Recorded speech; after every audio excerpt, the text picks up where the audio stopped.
Indian constitution से ये question है। चलिए स्टार्ट करते हैं। देखिए पहला जो क्वेश्चन हमारा है, भारत के राष्ट्रपति बनने के लिए न्यूनतम आयु सीमा कितनी होनी चाहिए।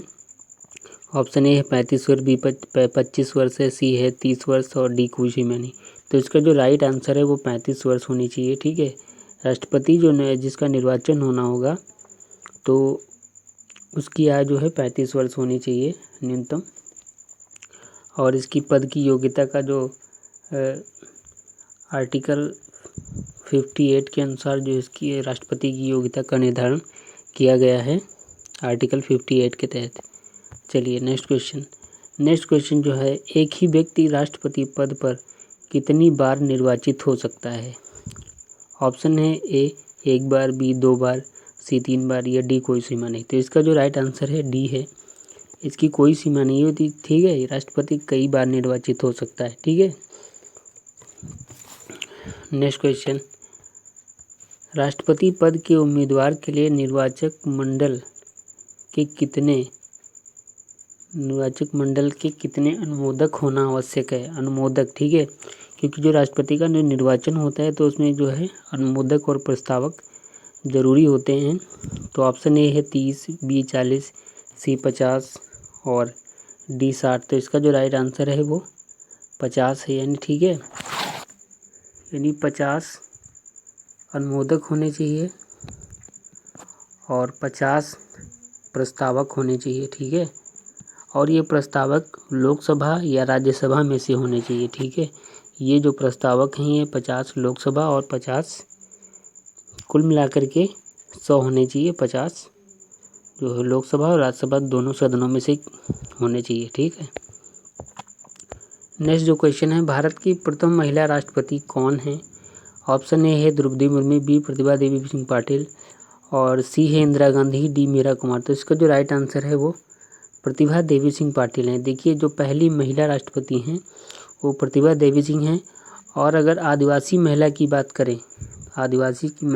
करें तो द्रौपदी मुर्मू है। ठीक है, आदिवासी का अगर आता है तो अब द्रौपदी मुर्मू ऑप्शन राइट है। और अगर प्रथम महिला राष्ट्रपति की बात करेंगे तो प्रतिभा देवी सिंह हैं। ठीक है, नेक्स्ट क्वेश्चन, ऐसे कौन से राष्ट्रपति हुए जो 2 बार उपराष्ट्रपति भी निर्वाचित हुए। ऑप्शन ए है doctor Rajendra Prasad, B doctor S Radhakrishnan, सी हामिद अंसारी और डी डॉक्टर जाकिर हुसैन। तो इसका जो राइट आंसर है वो डॉक्टर एस राधाकृष्णन, ठीक है, जो 2 बार वाइस प्रेसिडेंट रहे। ठीक है, और 1 बार जो है भारत के प्रेसिडेंट भी रहे। ठीक है, तो इसका राइट आंसर बी है। नेक्स्ट क्वेश्चन, भारत का राष्ट्रपति किसको अपना त्यागपत्र देता है। ठीक है, त्यागपत्र। ऑप्शन ए है उपराष्ट्रपति, बी प्रधानमंत्री, सी सुप्रीम कोर्ट का मुख्य न्यायाधीश और डी है लोकसभा। तो इसका जो राइट आंसर है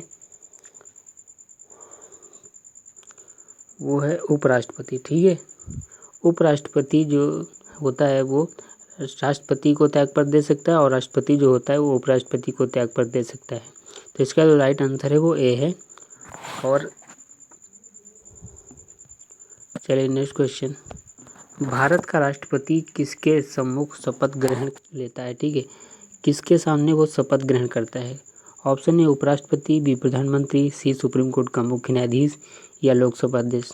तो इसका जो राइट आंसर है वो सी है। सुप्रीम कोर्ट का जो मुख्य न्यायाधीश होता है उसके सामने जो है राष्ट्रपति शपथ ग्रहण करता है। ठीक है, और अगर सुप्रीम कोर्ट का मुख्य न्यायाधीश अगर अनुपस्थित है तो उसकी जगह पे सुप्रीम कोर्ट का जो वरिष्ठतम न्यायाधीश होगा वो उनको शपथ दिला सकता है। ठीक है, तो शपथ जो है चीफ जस्टिस ऑफ जो इंडिया होगा वो शपथ दिलाएगा और त्यागपत्र किसको देंगे, उपराष्ट्रपति को।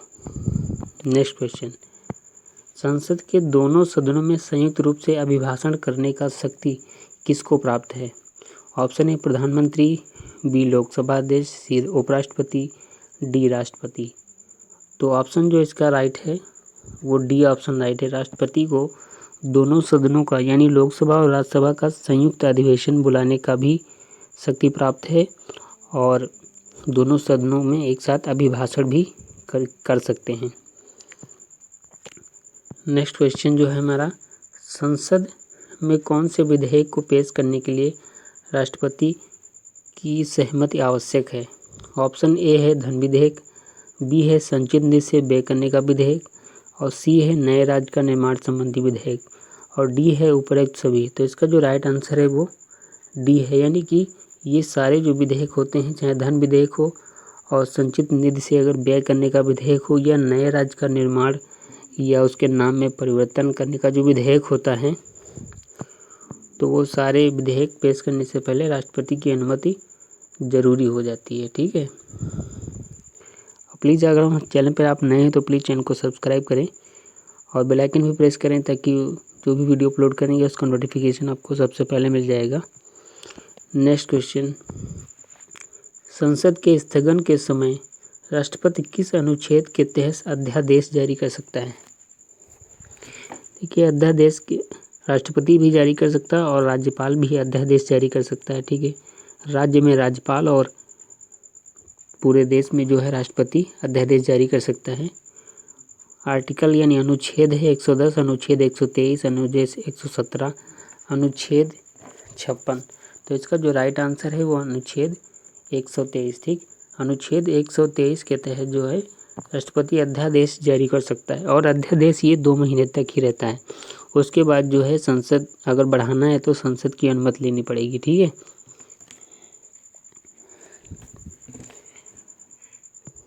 नेक्स्ट क्वेश्चन, राष्ट्रीय आपात का प्रावधान किस अनुच्छेद में है? राष्ट्रीय आपात का जो प्रावधान है, आर्टिकल है अनुच्छेद 360, आर्टिकल जो बी है अनुच्छेद 356, सी है अनुच्छेद 117, डी है अनुच्छेद 352। तो इसका जो राइट आंसर है वो 352 है। ठीक है, 352, 352, इसमें राष्ट्रीय आपात का प्रावधान होता है।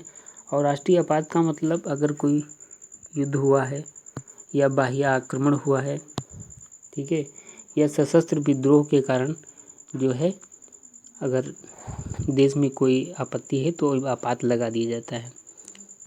नेक्स्ट क्वेश्चन, राष्ट्रपति शासन का प्रावधान किस अनुच्छेद में है? देखिए, राष्ट्रपति शासन कब लगाया जाता है?